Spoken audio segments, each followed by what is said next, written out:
Hello and welcome to the एक्नोफेयर। मैं KS Mishra आप सभी का अपने इस चैनल एक्नोफेयर पर स्वागत करता हूं। जी हां, आज हम समझेंगे कि ये हिंडनबर्ग क्या बला है जिसने पूरे मार्केट में खलबली मचा रखी है। स्टॉक मार्केट में पूरी अफरा तफरी मचा रखी है, बहुत ज्यादा स्टॉक मार्केट गिर रहा है। तो आखिरकार इसके पीछे का क्या कारण है और जो इसने सेबी पर एलिगेशंस लगाए हैं, सेबी के चेयरपर्सन पर जो एलिगेशंस लगाए हैं उनमें क्या सच्चाई है, इन सभी को हम समझने की कोशिश करेंगे। साथ ही ये भी डिस्कस करेंगे कि किसी भी खासकर यूनाइटेड स्टेट बेस्ड कोई भी ऑर्गेनाइजेशन जिसका स्टॉक मार्केट कि इन्वेस्टिगेशन से या मतलब उसके रिकमेंडेशन से कोई लेना देना ना हो, उसकी रिपोर्ट पर हमें कितना भरोसा करना चाहिए, इन सभी पर हम बहुत डिटेल्ड में डिस्कस करेंगे। और ये फर्स्ट टाइम नहीं है जब हिंडनबर्ग ने इस तरह की रिपोर्ट लगाए हैं। हिंडनबर्ग ने इससे पहले भी इस तरह की रिपोर्ट लगाए, इस तरह के जो है एलिगेशंस लगाए थे, खासकर अडानी ग्रुप के पीछे कि ये जो है स्टॉक्स को मैनिपुलेट करते हैं। कैसे मैनिपुलेट करते हैं इसको हम अभी समझेंगे। उसके बाद में सेबी द्वारा लगभग 24 इन्वेस्टिगेशंस लगाई गई थी, बैठाई गई थी अडानी ग्रुप के पास, जिसमें से 22 सक्सेसफुली कंप्लीटेड हो चुकी और सुप्रीम कोर्ट के निर्देश में। और सुप्रीम कोर्ट ने सारी रिपोर्ट्स को, सारी इन्वेस्टिगेशंस की रिपोर्ट को देखा और देखने के बाद जो है उसमें से 23 जो 23rd जो है रिपोर्ट थी वो भी पूरी हो गई। इसके बाद 24th अभी भी लगभग पूरी होने वाली है। और सुप्रीम कोर्ट ने सारी रिपोर्ट्स को देखा, लेकिन सुप्रीम कोर्ट को भी ऐसा कुछ मिला नहीं था।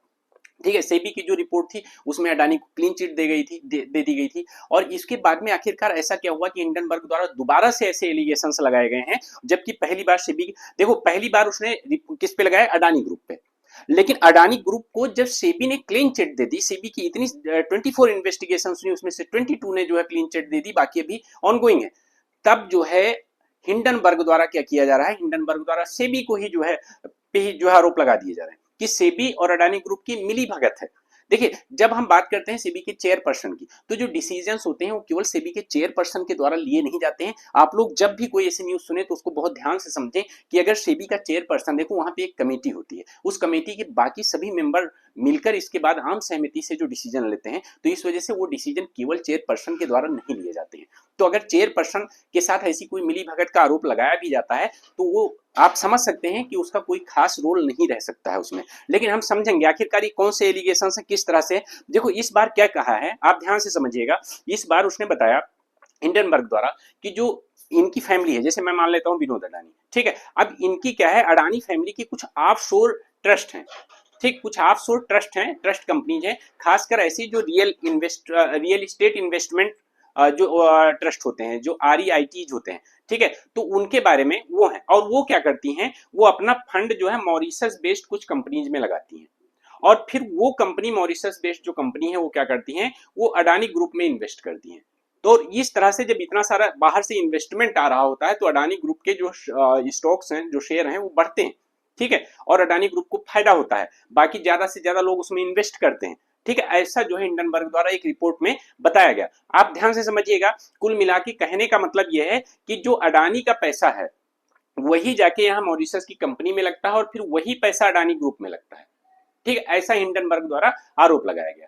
ठीक है, तो अब हम समझने की कोशिश करेंगे कि आखिरकार इन एलिगेशंस के पीछे क्या सच्चाई है। देखो, जो बेसिकली हिंडनबर्ग की रिपोर्ट है, तो अडानी स्कैंडल का जो उस तरह से उसने बताया कि जो सेबी की चीफ हैं माधुरीपुरी बुच, तो ये और इनकी पति जो धवल बुच है, तो उनकी जो कंपनीज हैं, तो कहीं ना कहीं देखो, माधवी बुच अगर मैं बात करूं तो इनकी एक कंपनी हुआ करती थी। ठीक है, अभी जिक्र करेंगे उसको। लेकिन जब ये सेबी की चेयरपर्सन बनाई गई तो उस पोस्ट पर रहते हुए आप कोई दूसरी पोस्ट होल्ड नहीं कर सकते, इसीलिए उस कंपनी के सारे शेयर इन्होंने क्या किया था, अपने हस्बैंड को ट्रांसफर कर दिए थे। ठीक है, तो अभी उस कंपनी के मालिक वो हैं। और माधवी जो है पूरी बुच ने इस चीज को एक्सेप्ट भी किया है कि हाँ जो है 2015 के आसपास उन्होंने इन्वेस्टमेंट किया था इस तरह का। लेकिन जिस कंपनी का हिंडनबर्ग बात कर रहा है, जब वहां पर इन्वेस्टमेंट हुआ था तब जो है माधवीपुरी सेबी की चेयरपर्सन नहीं थी। ठीक है, तो एज एन इंडिविजुअल कोई भी पर्सन इन्वेस्ट कर सकता है, किसी भी कंपनी में कर सकता है। और खासकर जो ये इन्वेस्टमेंट हुआ था, जो basically mister and missus Buch की तरफ से जो स्टेटमेंट दिए गए, उसमें बताया गया, इस चीज को लेकर पहली बार इन्होंने क्लैरिफाई किया है। और साथ ही ये भी बताया कि देखो आप समझो, इस पॉइंट को आप समझने की कोशिश कीजिएगा कि जब पिछली बार हिंडनबर्ग की रिपोर्ट आई थी, अडानी ग्रुप को 100 बिलियन का मार्केट कैप का लॉस हुआ था। मतलब 100 बिलियन, आप समझिए, 100 बिलियन, सिर्फ उस रिपोर्ट से 100 बिलियन मार्केट कैप का लॉस हुआ था। ठीक है। और हिंडनबर्ग को एक रिपोर्ट बताती है कि इस रिपोर्ट के बाद हिंडनबर्ग को 4.2 मिलियन डॉलर का फायदा हुआ था। आप इस चीज को बहुत अच्छे से समझ सकते हैं। देखिए, मैं यहां पर आपको बताना चाहूंगा कि मैंने आपको इकोनॉमिक्स में पढ़ाया है, जब स्टॉक मार्केट हम लोग पढ़ा रहे थे, कि बुल और बियर। देखो, जो बुल होते हैं वो क्या होते हैं, मार्केट के ऊपर जाने का वेट कर रहे होते हैं, इन्वेस्टमेंट इसलिए कर रहे होते हैं कि हाँ जो है मार्केट ऊपर जाएगी इस आशा में। और जो बियर्स होते हैं वो क्या करते हैं, वो इस चीज को लेके जो है, जिसको हिंदी में हम मंदड़िया कहते हैं, वेट कर रहे होते हैं कि मार्केट कब नीचे जाएगी। तो ये पाया गया एक रिपोर्ट में कि जो है, जो हिंडनबर्ग है और हिंडनबर्ग से संबंधित जो कंपनीज हैं या इंडिविजुअल्स हैं, उन्होंने जब इस रिपोर्ट के बाद में as a as a bears, मंदड़िया के रूप में जो इन्वेस्टमेंट किया, उससे उनको 4.2 मिलियन डॉलर का फायदा हुआ। आप इस चीज को बहुत अच्छे से समझ सकते हैं कि, और दूसरी चीज देखो, जब यूएस बेस्ड किसी कंपनी की बात हो, एक बार ग्रेटा थनबर्ग द्वारा भी इस तरह के स्टेटमेंट दिए गए थे, और इसके बाद में जो है क्या कहते हैं, सब लोग यहाँ पे क्या है, देखो हमारी एक कमी है।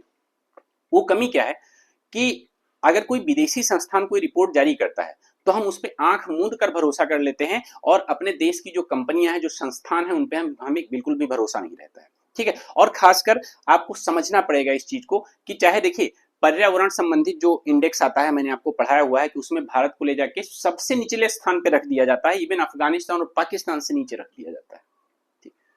जो आपका जो है प्रेस स्वतंत्रता सूचकांक निकलता है, प्रेस फ्रीडम इंडेक्स, उसमें भी भारत की स्थिति को बहुत गिरा के दिखाया जाता है। भारत सरकार द्वारा इन दोनों इंडेक्स का खंडन किया गया। और उसके बाद में भी आप समझिएगा, यूएस बेस्ड, अभी मैंने हाल ही में पढ़ाया है कि बांग्लादेश का जो कॉन्फ्लिक्ट हुआ है, वो भी साफ साफ सामने आ चुका है कि यूएस की कॉन्स्पिरेसी थी, जस्ट बिकॉज कि वो सेंट मार्टिन आइलैंड चाहता था अपना आर्मी बेस बनाने के लिए। अब इसके बाद आप इस चीज से इनकार नहीं कर सकते कि यूएस की कुछ संस्थाएं भारत के खिलाफ दुष्प्रचार कर रही हैं, और ये दिखाने की कोशिश कर रही हैं कि किसी तरह से भारत में अनस्टेबिलिटी है।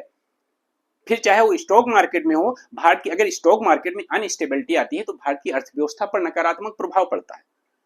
तो कुछ ऐसी संस्थाएं हैं, जो विदेशी संस्थाएं, खासकर यूएस बेस्ड ऑर्गेनाइजेशंस हैं, वो भारत की अर्थव्यवस्था की कमर तोड़ने का प्रयास कर रही हैं। इस चीज को हमें बहुत अच्छे से समझना पड़ेगा, क्योंकि जो हिंडनबर्ग की रिपोर्ट है, इस रिपोर्ट में भी हिंडनबर्ग ने साफ साफ लिखा, नीचे एक डिस्क्लेमर दिया है कि इस रिपोर्ट में जो भी कोई दावा किया गया है उसको आप लोग जांच परख कर इन्वेस्ट करें, और जो है हमारा इस पे कोई क्लेम नहीं है, और हम किसी भी तरह के जिम्मेदार भी नहीं है। अभी मैं दिखाऊंगा उस चीज को, ठीक है। और इसके बाद भी आप समझिए बात को, आप एक बात समझिए, अगर हम सब लोग हिंडनबर्ग की रिपोर्ट पर इतना भरोसा करते हैं, तो हिंडनबर्ग एक रिपोर्ट आएगा जारी की, और स्टॉक मार्केट पर हम लोगों को भरोसा नहीं रहा, धड़ाम, और उसका जो है हिंडनबर्ग और उससे उसके सहयोगी उसमें फायदा, उसमें स्टॉक मार्केट में एज अ बियरिश इन्वेस्ट करके, और इसके बाद में बहुत अच्छा फायदा कमा सकते हैं। ठीक है। और उनका क्या जाएगा, अगर मान लेते हैं स्टॉक मार्केट में इस तरह के उतार चढ़ाव आते हैं, तो उसका फायदा तो उनको होगा, नुकसान किसका होगा, नुकसान भारत को होगा, भारत की अर्थव्यवस्था को नुकसान होगा। इस चीज को समझिए आप, ठीक है। देखो, जो हिंडनबर्ग की बेसिकली सेबी की चीफ, ये बताया गया कि जो सेबी की चीफ हैं, उन्होंने जो है अडानी के ऑफशोर फंड्स में इन्वेस्ट कर रखा है, ठीक है। और इसी वजह से सेबी के हाथ जो है बंधे हुए हैं, कॉन्फ्लिक्ट ऑफ इंटरेस्ट आ रहा है, और इसी वजह से उसके खिलाफ, अडानी ग्रुप के खिलाफ बहुत अच्छी जांच नहीं हो रही है। ठीक है। आप इस चीज को समझने की कोशिश कीजिएगा, हम ये नहीं कहते हैं। देखिए, अगर ऐसा कुछ है तो उसकी प्रॉपर जांच होनी चाहिए, प्रॉपर इन्वेस्टिगेशन होनी चाहिए, बातें सामने आनी चाहिए। लेकिन हमें आंख बंद कर किसी ऐसी संस्थान का, जिसके पास ऐसा कोई इस तरह के रिसर्च का कोई लाइसेंस भी नहीं है, उसकी रिपोर्ट पर आंख मूंद कर हम भरोसा कर लेते हैं, और हम पूरे देश का माहौल भी खराब कर लेते हैं, और अपने इन्वेस्टमेंट को भी नुकसान पहुंचा लेते हैं। ठीक है। तो आप इसको समझिएगा। और खासकर यूएस की अगर मैं बात करूं, तो जब से इस बार उसके मना करने के बाद भारत और रशिया बहुत पास आए हैं, उसके बावजूद चाहे पाकिस्तान को लोन देना हो, फंडिंग करना हो, चाहे बांग्लादेश का कॉन्फ्लिक्ट हो, चाहे यूएस द्वारा एडवाइजरी जारी करना कि डोंट ट्रेवल टू इंडिया। याद करिए, मैंने क्लास बनाया था कि यूएस ने एक एडवाइजरी जारी की थी कि डोंट ट्रेवल टू इंडिया अपने सिटीजन्स को, और धीरे धीरे करके जो उसने स्थानों के नाम चिन्हित किए थे, पूरे भारत में जो इंपॉर्टेंट प्लेसेस थे उनको बेसिकली उसने कवर कर लिया था। और इसके बाद बांग्लादेश का जो कॉन्फ्लिक्ट, जिसमें मैंने बहुत सारी क्लासेस बनाई हैं कि किस तरह से यूएसए की कॉन्स्पिरेसी थी और किस तरह से सामने आया। और इसके बाद में अब ये रिपोर्ट, तो आप इसको समझने की कोशिश कीजिएगा, ठीक है, इसको आप बहुत अच्छे से समझने की कोशिश कीजिएगा, ठीक है। देखो बेसिकली जो सेबी की चीफ हैं, इन्होंने बेसिकली जो है सभी एलिगेशंस को मना कर दिया है और कहा है ये सारे एलिगेशंस फर्जी हैं और केवल जो है हमारा कैरेक्टर असैसिनेशन किया जा रहा है, ठीक है। तो इस तरह से, और साथ ही आपको मैं बताऊं, देखो ये आप रिपोर्ट, ये ट्वीट देखो एक्स पे, हिंडनबर्ग समथिंग बिग सून इंडिया, मतलब भारत में कुछ बड़ा घटने वाला है, मतलब अपनी रिपोर्ट जारी करने से पहले आप देखिए, मतलब इस तरह से वो मजे ले रहा है, उसको पता है कि हाँ जो है भारत के लोग हमारी रिपोर्ट पे अभी लड़ने लगेंगे, भारत का स्टॉक मार्केट हमारी रिपोर्ट के बाद क्रैश कर जाएगा, डिक्लाइन होना शुरू कर देगा। आप समझिए उसको इतना कॉन्फिडेंस है हम भारतीयों पर, हम भारतीयों की आदतों पर, क्योंकि उसको पता है हम वहां की किसी भी संस्थान पर जो भारत के खिलाफ बोलते हैं खासकर उन पर हम आंख मूंद कर भरोसा करते हैं और इसी का फायदा ऐसे संस्थान उठाते हैं, ठीक है। माधवीपुरी की अगर मैं बात करूं तो देखो 1966 में पैदा होती है मुंबई में और इसके बाद में आईआईएम अहमदाबाद से एमबीए करती हैं। आईआईएम अहमदाबाद से एमबीए करने के बाद में 1989 में इन्होंने आईसीआईसीआई बैंक ज्वाइन किया और इसके बाद में उन्होंने आईसीआईसीआई बैंक में बहुत अच्छे से काम किया, ठीक है। इसके बाद में आईसीआईसीआई जो सिक्योरिटीज है उसका 2009 में उसकी लीडरशिप उनको मिली, ठीक है। 2009 में उनको लीडरशिप मिली, बहुत अच्छा काम किया इन्होंने उसके आईसीआईसीआई बैंक को ऊपर ले जाने में।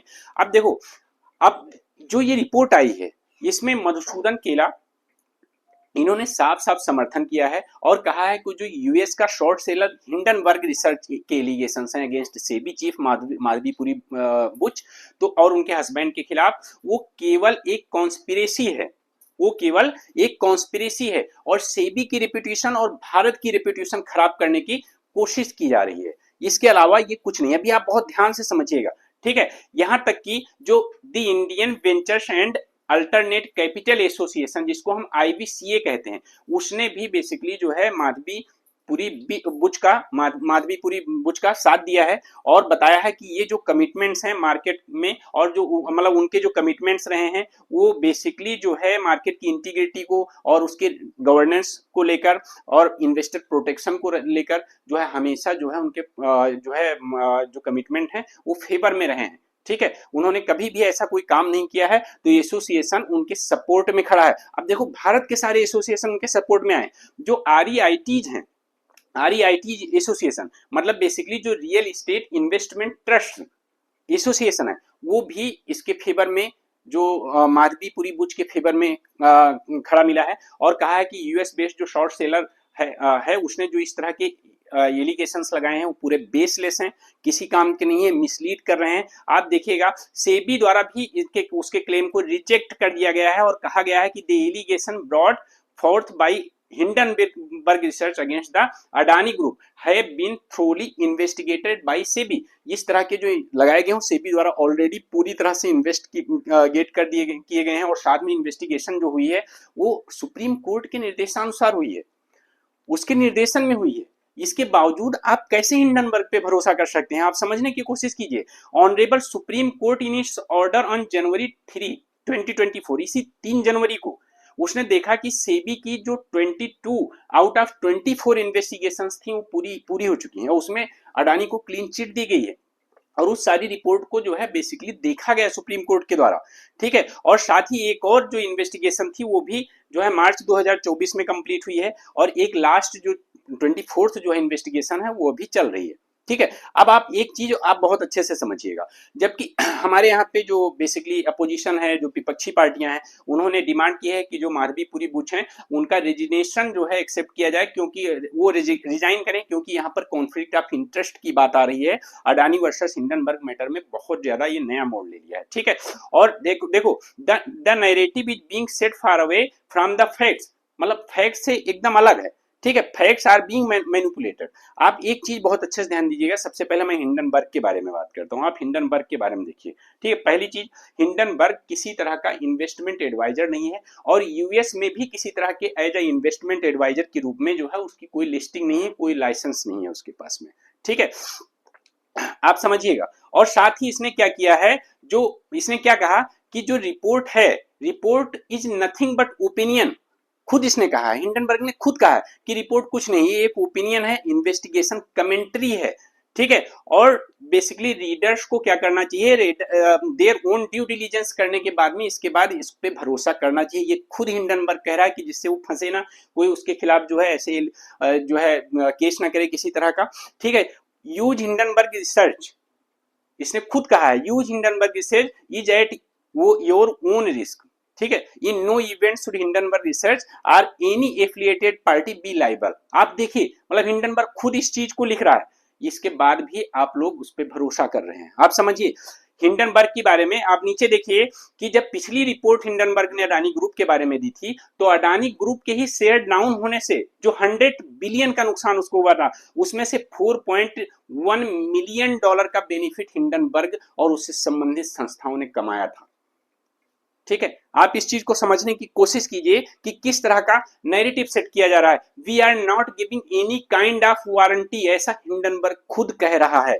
ठीक है, खुद कह रहा है कि जो भी हम कह रहे हैं वो किसी तरह की हमारी वारंटी नहीं है, तो हम इस तरह का कोई क्लेम नहीं करेंगे। इसके बावजूद भी वो सब कुछ कह जाता है। इसके बाद में हिंडनबर्ग एलिगेशंस जो आए हैं, अडानी ग्रुप स्टॉक स्टम्बल गिरना शुरू हो गए। ठीक है।